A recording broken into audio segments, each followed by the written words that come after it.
শীতকালে কিন্তু বাজারে প্রচুর ধনেপাতা পাওয়া যাচ্ছে।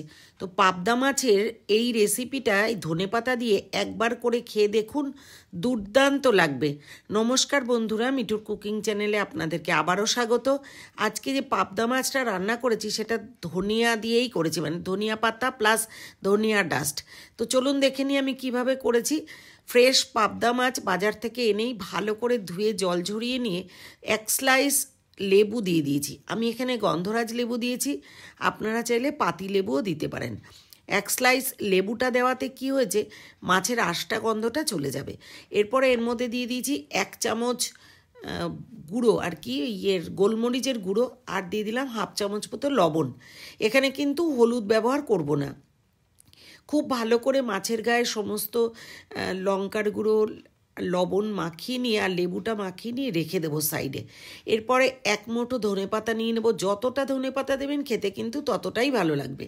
2টো টমেটো নিয়েছি, 3-4টে কাঁচা লঙ্কা নিয়েছি, আর 1 ইঞ্চি মতন আদা গ্রেট করে নিয়েছি, আর ছোটো চামচের 1.5 চামচ ধনিয়া গুঁড়ো জল দিয়ে ভিজিয়ে রেখে দিয়েছি। এর মধ্যে অল্প একটু হলুদও দিয়ে দিয়েছি, দিয়ে ভালো করে ভিজিয়ে রেখে দিলাম।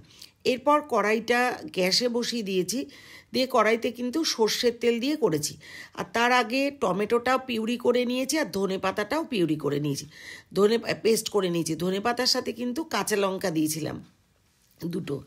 এরপর সর্ষের তেল গরম করে নিয়ে মাছগুলোকে খুব ভালো করে ভেজে নিতে হবে। তবে এই সময়টা একটা জিনিস খেয়াল রাখবেন, যে মাছগুলো যেন খুব ড্রাই ভাজা না হয়ে যায়, একটু হালকা করেই ভাজতে হবে, না কাঁচা থাকবে না খুব ভালো ভাজা হবে। ঠিক এইভাবে ভেজে তুলে নিতে হবে প্রত্যেকটা মাছ। আর গ্যাসটা কিন্তু এই সময়টা মিডিয়াম টু হাই থাকবে, মিডিয়াম টু লো না। আর একদম হাই ফ্লেম দেব না, তাহলে খুব তাড়াতাড়ি মাছগুলো পুড়ে উঠবে। তো এইভাবে মাছগুলো ভেজে ভেজে তুলে রেখে দেব। আর আমি কিন্তু টমেটো পিউরিটাও করে রেখে দিয়েছি, আর ধনেপাতার পেস্টটা করেও রেখে দিয়েছি। আপনাদের একটা কথা বলবো, এই সময় ধনেপাতা যতটা পরিমাণ দেবেন ততটাই কিন্তু খেতে মাছটার টেস্টটা দারুণ হবে। আর এই একটা রেসিপি খেলেই মুখে একেবারে স্বাদ লেগে থাকবে। একবার করে খেয়ে দেখুন, দারুণ লাগবে। আর কিন্তু মাছগুলো ভাজার পরে আর আমি তেল অ্যাড করিনি। ওই তেলের মধ্যে ছোটো চামচের 1/2 চামচ দিয়েছি কালো জিরে, আর শুকনো লঙ্কা দিয়েছি একটা, দিয়েই একটু নাড়াচাড়া করে ওই যে ধনিয়ার গুঁড়োটা জল দিয়ে ভিজিয়ে রেখেছিলাম ওটা দিয়ে দিলাম, দিয়ে তার মধ্যে টমেটো পিউরিটা দিয়ে দিয়েছি, দিয়ে বেশ কিছুক্ষণ কিন্তু কষতে হবে। এবং এইটা কষতে কষতেই এর মধ্যে আবারও হলুদ দেব, লবণ দেব, আর দিয়ে দিয়েছি জাগেরি পাউডার। আমি একদম 1/2 চামচ জাগেরি পাউডার দিয়েছি। আপনারা যে মিষ্টি খান সেই মিষ্টিটা একটু দিয়ে দেবেন। আর দিয়ে দিয়েছি এর মধ্যে গোলমরিচের গুঁড়ো আবারও কিছুটা, 2টো কাঁচা লঙ্কা চিড়ে দিয়েছি, দিয়ে একদম তেল ছাড়া পর্যন্ত কিন্তু কষে নিতে হবে। এরপর যে 1 বাটি আমি ধনেপাতা পেস্ট করে রেখেছিলাম সেটা দিয়ে দিলাম, দিয়ে খুব ভালো করে নাড়লে দেখুন ঝোলটা একেবারে সবুজ হয়ে গেছে, মানে মশলাটা একেবারে সবুজ হয়ে গেছে। এরপর ওই ধনেপাতা যে পেস্ট করে রেখেছিলাম ওই বাটিটা ধুয়ে পরিমাণ মতন জল দিয়েছি, আমি প্রায় 1 বাটি জল দিয়েছি, দিয়ে ঢাকা দিয়ে মিনিটখানেক ফুটতে দেব। 1 মিনিট পরেই ঢাকনাটা খুলে ভাজা মাছগুলো ওর উপর দিয়ে দেবো, দিয়ে আরও মিনিটখানেক ফুটিয়ে নিলেই কিন্তু রান্নাটা একেবারেই রেডি হয়ে যাবে। আপনারা যতটা ঝোল রাখতে চাইছেন ঠিক ততটাই রাখবেন। আমি কিন্তু মিনিটখানেক ফুটিয়েই নামিয়ে দিয়েছিলাম। তো একবার অন্তত এইভাবে খেয়ে দেখুন, দারুণ লাগবে।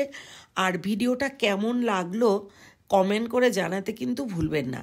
আর ভালো লাগলে অবশ্যই একটা লাইক করবেন, নিজেদের টাইমলাইনে বা বন্ধুদের সাথে শেয়ার করে রাখবেন, যাতে এই রেসিপিটা একবার করে খায়।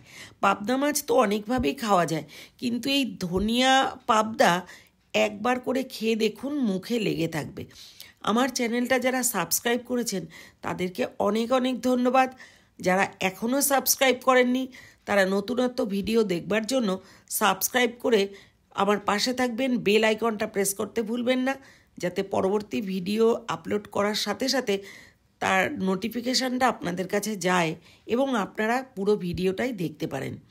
আমার ভিডিও কেমন লাগে সেটাও কিন্তু জানাতে ভুলবেন না। লাস্ট রিকোয়েস্ট করে দিচ্ছি, রাখছি, যেটা একবার এইভাবে পাবদা মাছটা করে খেয়ে দেখুন। অবশ্যই আমার নামটা আপনাদের করতেই হবে। দারুণ লেগেছিল আমাদের, শেয়ার করেও ভালো লাগলো। Thank you.